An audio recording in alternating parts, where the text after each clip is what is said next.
Hadirin jemaah Majelis Zikir wa Ta'lim Darul Azkar yang saya hormati,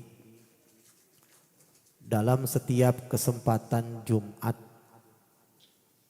bahkan dalam sesi taklim, Rasulullah Shallallahu Alaihi Wasallam beliau senantiasa membuka taklim, bahkan khutbahnya untuk selalu mengingatkan umatnya dari generasi sahabat yang kemudian diteruskan oleh generasi setelahnya dengan mengingatkan umat agar meningkatkan takwa kepada Allah Subhanahu wa Ta'ala. Jumat ke Jumat, taklim ke taklim, pertemuan ke pertemuan, tidak luput membuka taklimnya Nabi untuk selalu mengingatkan umat agar meningkatkan takwa kepada Allah Subhanahu wa Ta'ala. Maka pertanyaannya, dari sekian takwa yang diingatkan oleh Nabi kepada kita, dari sekian takwa yang diingatkan oleh Nabi, bahkan hingga kini pernahkah kemudian kita bertanya, apa hakikat dari takwa itu? Apa faedah dari takwa itu? Sehingga kalau tidak penting mustahil diingatkan dalam setiap pekan. Kalau enggak penting mustahil diingatkan dalam setiap generasi. Setiap pekan diulang, setiap generasi dituangkan. Apa hakikat dari takwa dan faedahnya untuk kehidupan kita? Atau jangan-jangan setiap kita mau sholat Jumat nih, ini kan besok mau sholat Jumat. Kita datang ke masjid, hanya duduk, kadang-kadang mengantuk, bahkan tertidur. Mendengar pengingatan takwa, kemudian mendengarkan khutbah Jumat, lalu tunaikan sholat 2 rakaat lantas pulang begitu saja. Tidak ada faedah kalimat takwa yang disampaikan setiap pekan. Dan tidak mengalir dalam jiwa kita, dalam kehidupan keseharian kita. Pertama, ketika takwa diingatkan oleh Nabi Sallallahu Alaihi Wasallam, umumnya dalam setiap kesempatan Jumat, bahwasanya Allah Subhanahu wa Ta'ala menyampaikan di dalam Al-Quran bahwasanya takwa, kalau kita bertakwa kepada Allah maka kita akan mendapatkan keistimewaannya. Apa salah satu di antaranya? Al-Quran surah At-Tolak surah 65 di akhir ayat kedua, di awal ayat ketiga, dan di awal ayat keempat. Allah Subhanahu wa Ta'ala memberikan jaminan bagi setiap orang, bagi setiap manusia yang bisa meningkatkan takwanya kepada Allah Subhanahu wa Ta'ala. 1. Wa may yattaqillaha yaj'al lahu makhraja. Wa may yattaqillah, dan siapapun. Kalau dalam ilmu nahwu itu man itu ismun mausufun yadulu ala amiyah. Huruf sambung menunjuk pada subjek objek tanpa batas. Laki perempuan, besar kecil, tua muda, kaya cukup, kata Allah tak peduli siapapun dia. Dia bisa meningkatkan takwanya kepada Allah Subhanahu wa Ta'ala, ya ja'allahu makhraja. Kami akan berikan jalan keluar. Kami akan berikan solusi dari setiap kesulitan yang dialami dalam kehidupannya. Perhatikan kalimat Qur'annya. Ketika Allah Subhanahu wa Ta'ala menjanjikan jalan keluar atau solusi dari setiap kesulitan yang dialami dalam kehidupan, maka solusi digambarkan dalam bentuk nakiroh. Apa? Makhroja. Enggak menggunakan alif lam. Makhroja itu bentuknya umum, general. Seakan-akan Allah ingin sampaikan kepada kita, hei manusia, Anda dapatkan kesulitan dalam kehidupan. Di rumah tangga Anda dapatkan kesulitan. Di kantor Anda punya persoalan. Dalam kehidupan sosial Anda punya persoalan. Sesungguhnya solusinya mudah. Tenaganya tidak banyak, biayanya enggak mahal. Apa? Anda tingkatkan takwa kepada Allah Subhanahu wa Ta'ala, ya ja'allahu makhraja. Kami berikan jalan keluar. Maka hadirin dirahmati Allah Subhanahu wa taala, karena itulah ketika setiap Jumat nih kita datang ke masjid menunaikan kewajiban kita untuk sholat Jumat berjamaah. Kita mendengarkan seorang khotib membuka kalimat tingkatkan takwa, tingkatkan takwa. Sesungguhnya kita dikembalikan oleh Allah itu untuk mengingat-ingat. Jangan-jangan di antara kita nih yang hadir malam hari ini, yang punya kesulitan dalam rumah tangga, yang punya persoalan mungkin di kantornya, di tempat kerjaannya, atau dalam kehidupan sosial yang belum tuntas masalahnya sampai saat ini. Barangkali bukan karena rumah Anda mungkin yang kurang mewah misalnya. Barangkali bukan harta Anda yang kurang banyak. Barangkali pangkat dan jabatan kedudukan Anda yang kurang tinggi. Bukan. Mungkin kita kurang takwa di hadapan Allah. Karenanya setiap Jumat nih, kalau kita setiap Jumat kita mendengarkan setiap orang khotib, dibuka kalimatnya oleh seorang khotib, tingkatkan takwa, tingkatkan takwa. Hakikatnya kita diminta oleh Allah itu untuk merenung. Adakah kesulitan dalam kehidupan ini yang belum tuntas akibat faktor takwa kita di hadapan Allah Subhanahu wa taala. Wa yarzuqu min haitsu la yahtasib. Masya Allah, bahkan yang kedua kata Quran, jangankan urusan dunia yang kau alami dari sisi masalah fisiknya, sisi masalah fisikalnya, bahkan urusan materi pun yang sifatnya berupa harta dunia kata Allah, min ghairi la yahtasib. Jangankan apa yang kau cari kata Allah, yang tidak kau pikirkan pun kata Allah, aku akan hantarkan ke dekatmu agar engkau bisa menikmatinya. Subhanallah. Itu janji Allah. Di dalam Al-Quran itu Allah membuat hukum umum bagi setiap manusia yang ingin mendapatkan kenikmatan rizki dalam hidupnya, maka dibuat oleh Allah sistem yang disebut dengan ikhtiar dalam bentuk pekerjaannya. Al-Quran surah 51. Surah 51 itu surah Az-Zariyat. Ayat 22. Wa fis samaa'i rizqukum wa ma tu'adun, kata Allah.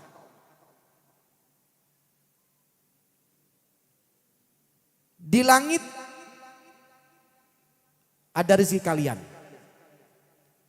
Dan aku berikan dan aku janjikan kepada kalian tidak akan pernah tertukar. Setiap kita kata Nabi, sebelum diwafatkan oleh Allah Subhanahu wa taala, maka rezekinya akan dipenuhi sesuai dengan kemaslahatan hidup kita. Rezeki di langit, kita hidup di bumi, diturunkan oleh Allah. Surah Al-Baqarah ayat 29. Walladzi khalaqalakum ma fil ardi jami'a. Rezeki di langit, karena kita hidup di bumi, diturunkan oleh Allah Subhanahu wa taala ke bumi untuk kita nikmatin dalam kehidupan. Bumi ini begitu luas, saudara. Anda sekarang nih yang berada di Jakarta, boleh jadi rezekinya turun di Tangerang Selatan. Orang yang di Tangerang Selatan, yang Banten, boleh jadi rezekinya turun di Surabaya. Orang yang di Surabaya, boleh jadi rezekinya turun di Palembang.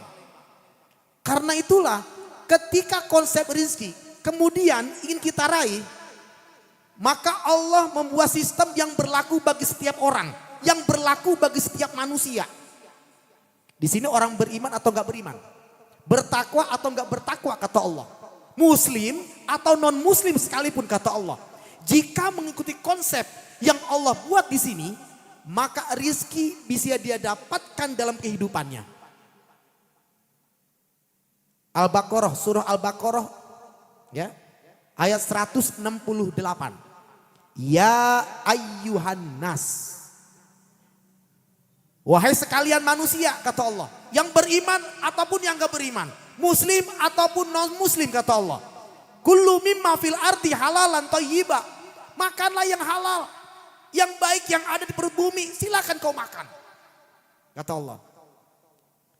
Tapi jika Anda dapatkan bagian rezeki Anda yang Anda gunakan untuk makan, yang Anda gunakan untuk kehidupan, silakan cari. Silakan bekerja. Menurut pandangan syariat agama kita, Anda mau jadi birokrat silakan, Anda mau jadi diplomat silakan, atau Anda pengen menjadi pengusaha pun silakan. Yang terpenting ada ikhtiar ditempuh. Di situ rizki akan Anda dapatkan. Tapi hadirin tahukah Anda?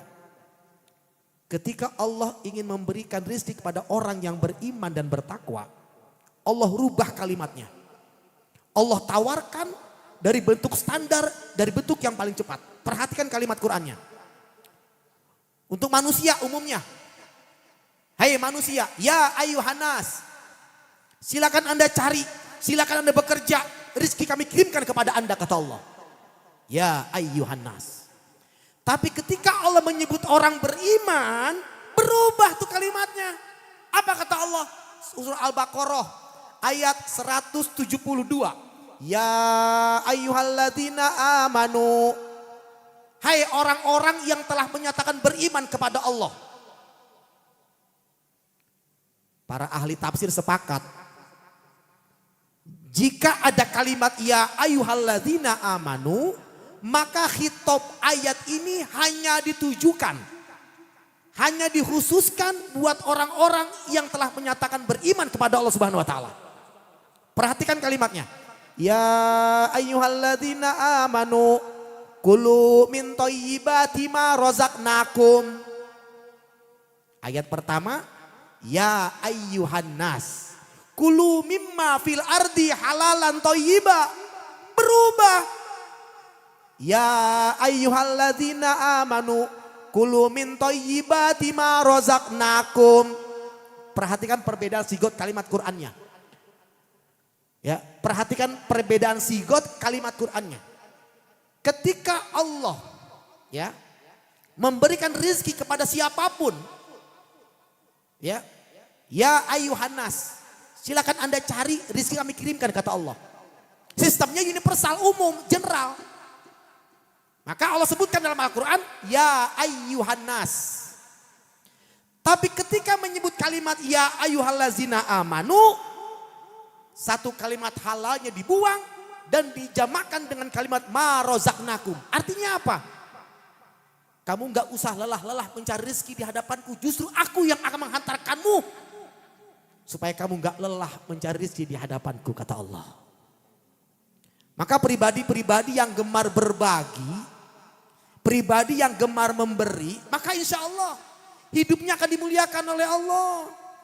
Orang yang rajin sedekah, maka insya Allah ketika di alam kubur, Allah berikan kenikmatan alam kubur. Orang yang rajin sedekah, diringankan daripada sakaratul maut. Maka kata Nabi, mana kosot sodakotun min mal. Enggak akan pernah berkurang, kata Nabi.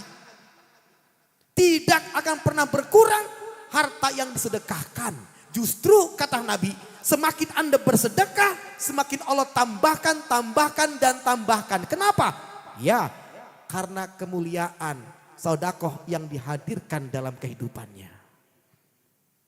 Maka orang yang rajin bersedekah, ya, orang yang rajin bersedekah gak usah khawatir. Allah sudah tetapkan rizki masing-masing orang. Orang sudah tetapkan rizki masing-masing manusia. Apalagi orang yang punya iman sama Allah.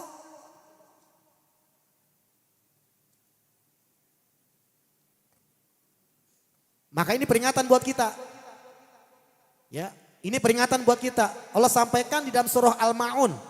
Ara'aital ladzi yukazzibu biddin fazalikal ladzi yad'ul yatim wala yahuddu ala ta'amil miskin. Kata Allah, tahukah Anda siapa orang yang mendustakan agama?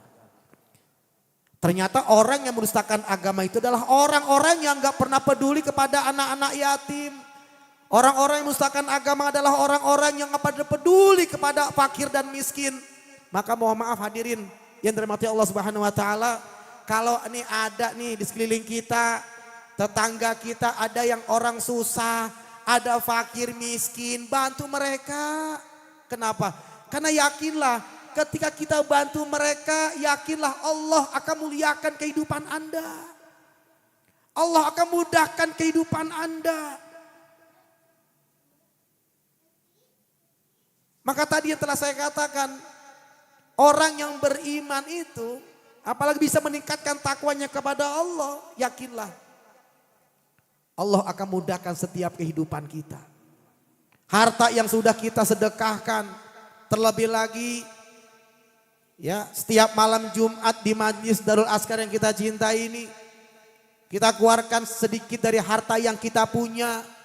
Insya Allah kalau kita ikhlas karena Allah, mudah-mudahan Allah akan balas ya dari balasan yang berlipat dari Allah Subhanahu wa taala. Maka ini hanya peringatan buat kita. Ingatan buat kita, fazakir fa inna zikratan fa'ulil mu'minin. Mudah-mudahan kita yang hidup di dunia ini, mudah-mudahan kita selalu berdoa kepada Allah Subhanahu wa taala. Semoga Allah luaskan rizki kita, Allah berkahkan rizki kita, dan mudah-mudahan Allah jadikan keluarga kita, anak-anak kita, anak-anak yang solihin dan solehat, keluarga yang sakinah, mawaddah, warahmah. Dan mudah-mudahan hadirnya kita di majlis yang mulia ini, segala niat kita, hajat kita, dan doa-doa kita mudah-mudahan diijabah oleh Allah Subhanahu wa taala. Ala hadziniyah wa ala kulli niyatin salihah wa ila hadratin nabi. Al-Fatihah. Auzubillahi minasyaitonir rajim. Bismillahirrahmanirrahim. Alhamdulillahirabbil alamin arrahmanir rahim maliki yaumiddin. Iyyaka na'budu wa iyyaka nasta'in. Ihdinas siratal mustaqim. Siratal ladzina an'amta 'alaihim ghairil maghdubi 'alaihim waladdallin. Ini saja yang bisa saya sampaikan. Mudah-mudahan ada manfaatnya. Wallahul muwaffiq ila aqwamit thoriq. Assalamualaikum warahmatullahi wabarakatuh.